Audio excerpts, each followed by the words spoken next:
I know you've said the government hasn't responded effectively or strongly enough. They've pushed back saying that immediately the Prime Minister condemned the attack, that he did have one of his senior figures at the synagogue on Friday. And then when the Council of Australian Jewry asked for more funds for security Saturday night, that was announced on Sunday, that they responded immediately with $32.5 million.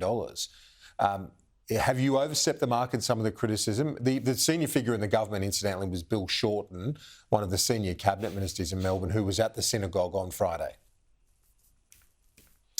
Kieran, condemnation is the bare minimum that we should expect from the Prime Minister when there's a terrorist attack against a synagogue. That's the bare minimum. Funding, certainly welcome, but the Jewish community has said very clearly what they want, even more than funding, is law enforcement.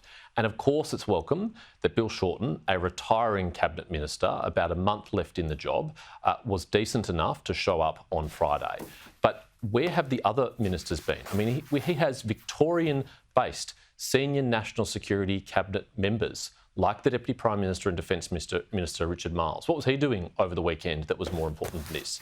Mark Dreyfus, the Attorney General, why couldn't he show up? Why hasn't the Prime Minister been here yet? If he has been prioritising political campaigning in Western Australia over visiting the synagogue and showing his solidarity with the community, then I think he'll be very harshly and rightly judged for it. We're now on day 4 after this attack, and not only has the Prime Minister not shown up, Tony Burke has not only not shown up, he still hasn't even done a press conference. He still hasn't even done a media interview. The best we've got out of him is a couple of tweets and a couple of comments to the media, and that is not good enough because he's the Minister for Home Affairs for all Australians, and he has just as much responsibility to stand up for and protect the Jewish community as any other community, and I think he's failing to do that. Shadow Home Affairs Minister James Paterson, thanks. Appreciate your time. Thanks, Kieran.